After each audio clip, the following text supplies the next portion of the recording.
Aral ng Lasal, Dasmariñas, Cavite ang nagsama-sama para subukang bumuo ng pinakamalaking human star formation sa buong mundo. Target nilang may tala ito sa Guinness Book of World Records. Ang kakaibang bituin ng Lasal sa pagpapatrol ni Marco Logan.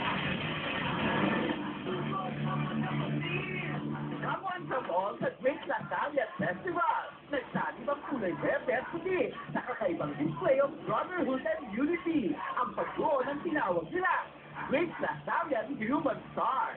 I believe we have reached more than 10,000 people for this.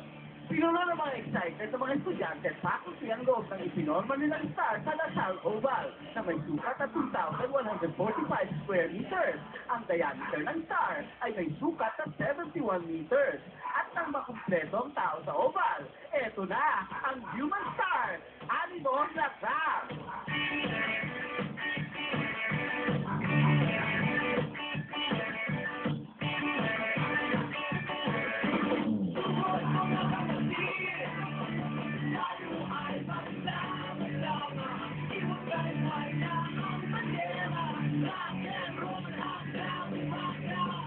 Bukod sa ipapasok nila ito sa Guinness, bahagi rin ito ng pagbibigay ng scholarship sa mga mahihirap pero gustong mag-aral sa Lasal. Instead of setting a record, we'd like to promote also the Wonderful Scholarship Fund campaign. Because we would like to reach at least 20% of the total population of each Lasal school in the Philippines as full scholars.